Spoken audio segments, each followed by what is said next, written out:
অসীম দাবদাহ শেষ বর্ষণের অবকাশ। শেষমেশ বৃষ্টিটা শুরু হলো। দুদিন ধরে শুধু মিথ্যা আশা জাগিয়ে আবার ফিরে যাচ্ছিল মেঘগুলো। তবে ভালোই হয়েছে আজ বৃষ্টিটা হয়। অফিসে এসি এর আবহাওয়ার ভেতরে থাকলে বৃষ্টির আমেজটা কি আর নেওয়া যেত। সন্ধ্যের আগত প্রায়, যদিও মেঘের ঘনঘাটা ইতিমধ্যে দিনের আলো নিভিয়ে ফেলেছে।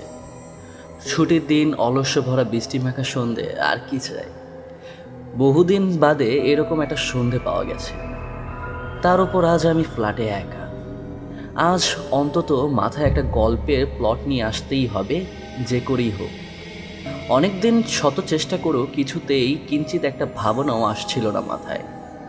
এদিকে ম্যাগাজিনের লেখাটাও দিন কয়েকের মধ্যে দিতে হবে। তাই এক কাপ কফি সহযোগে ডায়েরিটা নিয়ে বসে পড়লাম জমিয়ে। সমস্যাটা সেই এক জায়গায় গিয়েই দাঁড়ালো, ঠিক কী নিয়ে লিখব। এই পরিবেশটা যদিও একটা ভুতুরে আবাসেরও দিকে নিয়ে যাচ্ছে ভাবনা চিন্তাগুলোকে। তাছাড়া লিখতে বসলে আমার ওই ভূতেই বেশি পায়, প্রেম টেম পায় না ঠিক। ভূতের প্রতি টান আমার ছোট থেকেই, যদিও ভূতে ভয় পায় প্রচণ্ড। রাতে একা থাকতে হলে তো আজও বাইরে ঘরে আলো জ্বালিয়ে শুতে হয়, নইলেই মনে হয় কেউ যেন আমার পাশে শুয়ে আমার দিকে তাকিয়ে আছে। চোখ খুলেই বুঝি দেখতে পাবো, বা খাটের বাইরে পা চলে গেলে মনে হয় কেউ বুঝি খাটের তলা থেকে হাত বাড়িয়ে বের করে টেনে ধরলো পাটা। এরকম নানা ভাবনা। কোনো রকমের যদিও ঘুমিয়েও পড়ি, তবু প্রচণ্ড এক ভয়ে স্বপ্ন দেখে ধরফরিয়ে ওঠাটা অবসম্ভাবী। সে যাই হোক, ভূতুরে অভিজ্ঞতায় অভিজ্ঞ অনেক ব্যক্তির সাক্ষ্যই আছে আমার কাছে। কারণ সুযোগ পেলেই মা বাবা, পাশি, দাদা দিদি, আত্মীয় স্বজনের বন্ধু বান্ধব নির্বিশেষে আমি ভূতের গল্প শুনতে চাই। আর প্রায় সকলের ঝুলিতেই একটা না একটা ভৌতিক অভিজ্ঞতার কাহিনী থেকেই থাকে। সে নিজের হোক বা আর কারো কাছে শোনাই হোক।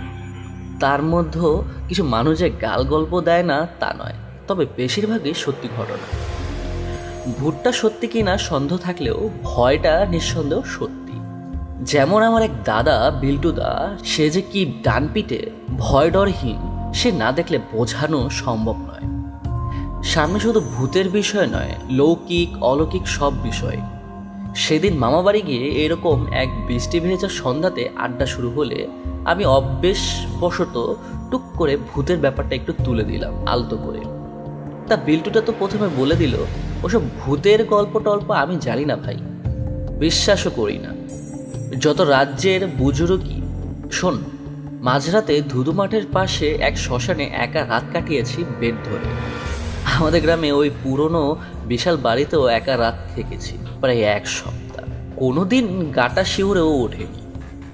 আমি বললাম, সে তুমি নাই ভয় পেতে পারো, তারা তোমাকে দেখা দেয়নি তাই ভয় পাওনি। দেখা দিলে বুঝতাম যে তুমি কতটা সাহস দেখাবে। যেই না বলা সেই লাফিয়ে উঠল, তাই যদি হয় তবে আমার একটা ঘটনা শোন। তখন এইচএস দেব। সে সময় প্রায় আমরা এই বারাসাত থেকে জগলির দিকে 4-5 জন বন্ধুরা মিলে সাইকেল নিয়ে বেরিয়ে পড়তাম বিকেলে হলে। এই তো পিকলুও যেত। কিরে পিকলু বল। পিকলুদাও ছিল সেই দিনের আড্ডায়। সে সম্মতি দিল, বলল, আরে ভাই সেদিনকার কথা বলছিস, সে কাণ্ড বটে, আজও কোনো ব্যাখ্যা দিতে পারিনি। বিল্টুটা আবার শুরু করলো, তা ওই রাস্তায় ময়নার রাস্তাটা আগেই একটা কাঁচা রাস্তা মাঠের দিকে ঢুকে গেছে। তা 4 কিলোমিটারে বা তার বেশি হবে রাস্তাটা। NH-34 এর ওই এক প্রান্ত থেকে শুরু হয়ে আরেক প্রান্তে গিয়ে ওঠে, মানে শর্টকাট আর কি। এই রাস্তাটা নিয়ে আমাদের সকলের অনেকের কৌতূহল ছিল সারা জীবন। কারণ সারাদিন ওই রাস্তাটা সকালে ব্যবহার করলেও সন্ধ্যার পর ওই দিকে কেউ ভিড়ত না। সবাই বলতো ওই রাস্তায় যে যায় তারই নাকি সে রাতে আর বাড়ি ফেরা হয় না। পরদিন তাতে পাওয়া যেত অচেতন্য বা 2-1 তো মৃত অবস্থায়ও। বিশ্বাস করতাম না কিনা জানি না, কিন্তু ওই রাস্তায় যেতামও না। কারণ সন্ধ্যের আগেই ফিরে যেতাম সাধারণ লোকালয়ের দিকে, নয়তো বাড়িতে ঠ্যাঙাবে। কিন্তু সেদিন কি হলো, আমরা জাতীয় সড়ক ধরে কতটা যে চলে গেছি গল্প করতে করতে খেয়ালই নেই। আলো প্রায় নিভু নিভু তখন খেয়াল হলো, এই রে অনেকটা চলে এসেছি তো। এখন মেইন রোড ধরে খুব জোরে সাইকেল চালিয়ে গেলেও রাত 8টা তো কম করেই বাঁচবে বাড়ি ঢুকতে। তার উপর শীতের সময়, অন্ধকার হতে আর হয়তো মিনিট 10। বাড়িতে আজ খুন হয়ে যেতে হবে অত রাতে ঢুকলে। খুব জোরে পা চালাতে থাকলাম। মাথায় প্রচণ্ড ভয় মিশ্রিত উদ্বেগ নিয়ে। আজ আর রক্ষে নেই। হঠাৎ ওই কাঁচা রাস্তাটা চোখে পড়ল। আমি বললাম, ভাই শর্টকাটটা নেই, অন্তত 6:30টার মধ্যে ঢুকতে তো পারবো। একজন আটকে উঠে বলল, পাগল নাকি, ওই রাস্তার গল্প ভালো না, ওসব ভূত টুতে নিয়ে ছেলে খেলা একদম ঠিক নয়। কে শোনে কার কথা? আমি ইতিমধ্যে সাইকেল নামিয়ে দিয়েছি কাঁচা রাস্তায়। বাকিরাও নিরুপায় হয়ে চলল আমার পেছন পেছন। আমরা 4 জন ছিলাম সেদিন। 3টে সাইকেল। সুজয় বসেছিল সন্তর পিছনে। প্রথমে বাকিরা একটু ভয় ভয় পেলেও আমরা আবার এতটা গল্পে মত্ত হয়ে গেলাম যে ওসব মাথা থেকে চলে গেল। এভাবে কতটা জেগেছি জানি না। হঠাৎ খেয়াল হলো আমাকে প্যাডেলিং করতে প্রচণ্ড শক্তি দিতে হচ্ছে। রীতিমতো ঘেমে গিয়েছি আমি। আমার স্বাস্থ্য এখনও যতটা ফিট দেখছিস তখন আরও বেশি ছিল। নিয়মিত ফুটবল খেলার ছোটাছুটি করার অভ্যাস ছিল, তাই যত পথই সাইকেলিং করি না কেন এরকম কষ্ট হওয়ার কথা নয়। তবে হলো কি, মনে হচ্ছে যেন 3-4 জন একসাথে আমার সাইকেলের পেছনে বসে আছে, কিন্তু আমি তো কাউকে পিছনে বসাইনি আজ। কেমন যেন একটা অস্বস্তি হতে শুরু করলো। আমি পিকলুকে কথাটা বলতেই ওর চোখ মুখ কেমন যেন ফ্যাকাশে হয়ে গেল। শুধু বলল, ভাই যত তাড়াতাড়ি সম্ভব পা চালা, কোনো দিকে তাকাস না। আমি মিথ্যে বলবো না, তবে একটা অজানা ভয় আমাকে পেয়ে বসলো। গা হাত পা কেমন একটা নিস্তেজ হয়ে যাচ্ছিল। তবু যত শক্তি আছে সবটা দিয়ে প্রাণপণে সাইকেল চালাতে শুরু করলাম। এমন সময় পিকটু বলল, ও কি, তো সাইকেলের সামনে চাকা অমন উঠে আসছে কেন? আমি ওকে কিভাবে তখন বোঝাই, আমার যেন মনে হচ্ছে কেউ আমার সাইকেলটাকে পেছন দিকে টেনে ধরে রাখতে চাইছে। এমন সময় এক ঝলক আলো এসে পড়লো আমাদের মুখে।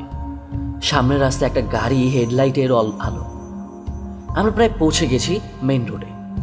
সাথে সাথে সেই অসম ভার আমার সাইকেলের ক্যারিয়ার থেকে যেন হঠাৎ চলে গেল। খুব জোরে চালাচ্ছিলাম, তাই সাইকেলটা লাফিয়ে উঠল। কখনো কোনো রকমের পাকা রাস্তায় উঠে তীর ভেগে বাড়ি ফিরলাম। বাড়ি এসে যা দেখলাম তা আজও তোকে দেখাতে পারবো। আমার বাড়িতে গেলে আমার সাইকেলের ক্যারিয়ারের উপর দুদিকে লোহার রড দুটো কারো 2 হাতের বুড়ো আঙ্গুলের চাপে গর্তের মতো ঢুকে গেছে। বড্ড খিদে পেয়ে গেল লিখতে লিখতে। যা বৃষ্টি, বাইরে বেরিয়ে কিছু কিনে আনাও মুশকিল। আর এরকম বর্ষার দিনে একটু মুখরোচক না হলে কি আর চলে? আমার আবার বৃষ্টির দিনের মাঝে মাঝে পিৎজার খিদে পায়। আর কি, অর্ডার করে দিই। খুব জোরে 8 ঘন্টা নেবে আসতে। যাই হোক, এরকম একটা ঝড়জলে দিনে ভূতের কথা হচ্ছে, আর আমার জামাইবাবু কথা আসবে না তা কি আর হতে পারে? তার অভিজ্ঞতাগুলো আবার অদ্ভুত। জামাইবাবু বলেন, সে নাকি কোনো জায়গায় কোনো অসভ্য কিছু ঘটলে বা কোনো অশরীর থেকে থাকলে সেই অশরীর নাকি ওকে দেখতে পায় বা কখনো অনুভব করতে পারে। বিশ্বাস হচ্ছে না তো? মনে হচ্ছে ছোট বলে আমাকে যা পারে টুপি পরায়। আমার ভূত সম্পর্কে আকর্ষণটা তার জানা, তাই বানিয়ে মুখরোচক গল্প বলে। এ যেমন আমাদের বাড়ির ছাদে একদিন আমি, দিদি আর জামাইবাবু উঠেছিলাম। আমাদের দোতলাটা ফাঁকাই থাকে সাধারণত।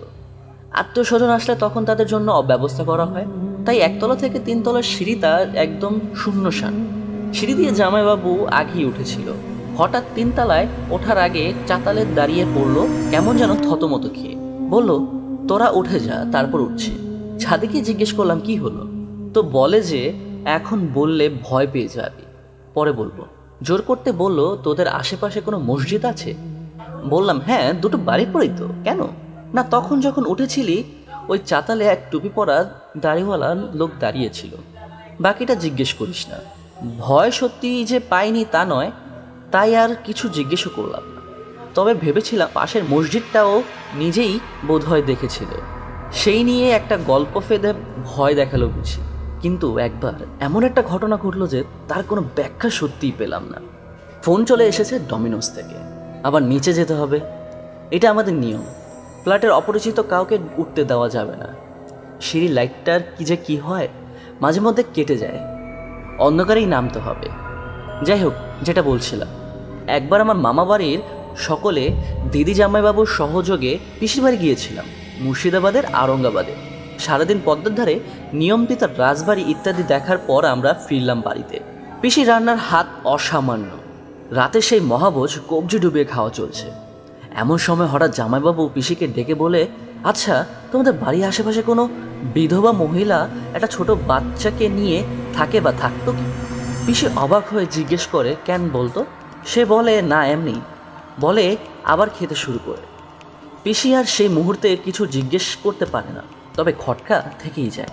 না জানি রাস্তা ধরে কেউ কোনো কিছু বলছে কি না। গ্রামের লোকজন, শত্রুর তো অভাব নেই, কে কি উদ্দেশ্যে কি বলে থাকবে আর নতুন জামাই কি ভাববে সেসব শুনে এই নিয়ে পিসি তো প্রচণ্ড চিন্তিত হয়ে পড়ে। পিসি মশাইকেও জানায়, আর শেষে আমার ডাক পড়ে। কেউ কি এমনি রাস্তায় কিছু বলেছে বা জামাইবাবুর সাথে কি কেউ আলাদাভাবে কথা বলেছিল? আমি যথারীতি বললাম, না তো, এরকম তো কিছু ঘটেনি। পিসু তখন বলল, আসলে একটা বিধবা মহিলা তো সত্যি এমডির বাড়িতে কাজ করত, পাড়াতেই বাড়ি, কিন্তু সে তো বহুদিন হলো হঠাৎ একদিন কাজে আসতে বন্ধ করে দেয়। পরে শুনেছি গায়ে আগুন দেয় বাচ্চাটাকে নিয়ে। সেই নিয়ে গ্রামের লোকের তো ও অযথা কুকথা বলতে বাধেই না। কে জানি তোর জামাইবাবু কে কি বললো, চিন্তার বিষয়। একদিন জিজ্ঞেস করতো তোর জামাইবাবুকে আলাদা করে। আমি এখন একটা বিশাল কাজ পেয়ে লাফাতে লাফাতে চললাম রহস্য উদ্ঘাটন করতে। জামাইবাবুকে জিজ্ঞেস করে জানা গেল ব্যাপারটা খাবার টেবিলের থেকে পিসিদের বাড়ির সদর দরজাটা দেখা যায়। আমরা যখন খাচ্ছিলাম জামাইবাবু নাকি দেখে ওই সদর দরজার সামনে একটি সাদা শাড়ি পরা মাঝবয়সী মহিলা একটা বাচ্চা হাত ধরে দাঁড়িয়ে, যেন ঢুকতে চাচ্ছে বাড়িতে। কিছুটা এগিয়েও এলো, কিন্তু তুলসী মণ্ডপটা আর পেরোতে পারলো না। জামাইবাবু চোখাচোখি হতেই আবার ফিরে গেল। সবশেষে আশ্চর্য কথা, সদর দরজাটা সন্ধ্যের পর থেকেই খিল দেওয়া হয়েছিল, আর খোলা হয়নি কোনো কারণে। অদ্ভুত লেগেছিল কথাটা শুনে।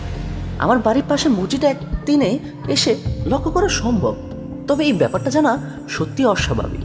কিন্তু এইসব ভাবতে ভাবতে তো সেই অনেকক্ষণ হলো আমি সিঁড়ি দিয়ে নামা শুরু করেছিলাম। খেয়ালই নেই এখনও নিচে পৌঁছালাম না কেন। সিঁড়িটা যেন শেষই হচ্ছে না। আমি আর তাড়াতাড়ি নামতে লাগলাম। কি আশ্চর্য, থাকি তো 3 তলায়, এতটুকু নামতে এত সময় লাগে নাকি? রেলিং দিয়ে একবার নিচের দিকে তাকালাম। হ্যাঁ, 1 তলা গ্রিলটা চোখে পড়ছে আবছা আলো, মানে আমি 2 তলায়। এতক্ষণে 1টা তলা নামলাম। আরও তাড়াহুড়া করে নামতে শুরু করলাম। এই বাঁকটা ঘুরলেই মেন গেটটা পাবো, কিন্তু কই দরজাটা? আমি আবার রেলিং দিয়ে ঝুঁকে নিচটা দেখলাম। এ কি, আমি তো এখনো 2 তলাতেই। আবার কেমন একটা অজানা ভয় আমাকে পেয়ে বসলো। কিছু মাথায় আসছে না, কোনো হিসেব যেন মিলছে না। আমি আবার ওপরে উঠতে থাকলাম। ওপরের তলাতেই তো আমার ফ্ল্যাটটা, কিন্তু কই ওটা খুঁজে পাচ্ছি না তো। 2 তলার ফ্ল্যাটটা আজীবন বন্ধ থাকে, জানি না কি কারণে কোনোদিন কোনো ভাড়া আসে না। তাই সেই ফ্ল্যাটের যে কাউকে ডাকবো তারও উপায় নেই। আমি দিক শূন্য হয়ে সিঁড়ি দিয়ে ওঠানামা করতে লাগলাম। না ওপরে উঠতে পারছি না নিচে নামতে। ঠিক একই সময় হঠাৎ নিচের গেট খোলার আওয়াজ পেলাম। কেউ একটা সিঁড়ি দিয়ে উঠে আসছে। যাক, বাঁচা গেল, কাউকে তো পাওয়া গেল। রেলিংয়ে ঝুঁকে দেখলাম আবছা আলোয় ক্যাপ পরা একটা ছেলে উঠে আসছে। হাতে মনে হয় হলো পিজার বাক্স। কিন্তু আমি ডেলিভারি এর ছেলেটিকে তো আমার ফ্ল্যাট নম্বরটা বলিনি। সে কিভাবে জানলো? আর নিচে তো তালা মারা থাকে সর্বক্ষণ। সে খুললই বা কেমনে করে? আমি আরো আড়ষ্ট হয়ে পড়লাম, আর যেন হাত পা নড়ছে না। এদিকে পায়ের আওয়াজটা ক্রমশ ওপরে উঠে আসছে। আমি খুব জোরে চিৎকার করতে চাইলাম, কিন্তু গলার স্বর বেরোচ্ছে না। হে কি! ছেলেটা আমার 2 হাত নিচে এসে দাঁড়ালো। ধীরে ধীরে ওপর দিকে তাকাচ্ছে সে, চোখগুলো যেন ধিক ধিক করে জ্বলছে। হঠাৎ আমার কানের পাশে কেউ যেন বলে উঠল, madam, your pizza is here. ফোনে রিংটোনের আওয়াজে ধরফরিয়ে উঠলাম। তবে স্বপ্ন দেখছিলাম এতক্ষণ আমি নিজের ঘরেই, ডায়েরিটা খোলা সামনে। কখন ঘুমিয়ে পড়েছিলাম লিখতে লিখতে কে জানে। এ হচ্ছে সমস্যা। ভূতের কথা লেখাও চাই, আবার সেই নিয়ে ভাবতে গিয়ে প্রাণ ওষ্ঠাগত। ফোনটা ধরলাম। ওপর থেকে আওয়াজ এলো, ম্যাডাম, আপনার অর্ডারটা ডেলিভারি করতে না পারায় খুব দুঃখিত। আসলে বৃষ্টিতে কোনো ওয়ার্কার বেরোতে পারছে না। প্লিজ কিছু মনে করবেন না, আপনার অর্ডারটা ক্যান্সেল করা হলো। আমরা এখনই আপনার অ্যাকাউন্টে টাকাটা রিফান্ড করে দিচ্ছি। সত্যি তো, এই যা বৃষ্টি আর বাজ পড়ছে, বাইরে কারো পক্ষে বেরোনো সম্ভব না। ইটস ওকে বলে ফোনটা রাখতে গিয়ে আমার ফ্ল্যাটের দরজার দিকে তো চোখ পড়লো। হঠাৎ বুকটা ছ্যাপ করে উঠল। দরজাটা খোলা। দরজার ঠিক বাইরে একটা বক্স পড়ে আছে, ওপরে লেখা ডমিনোস পিৎজা।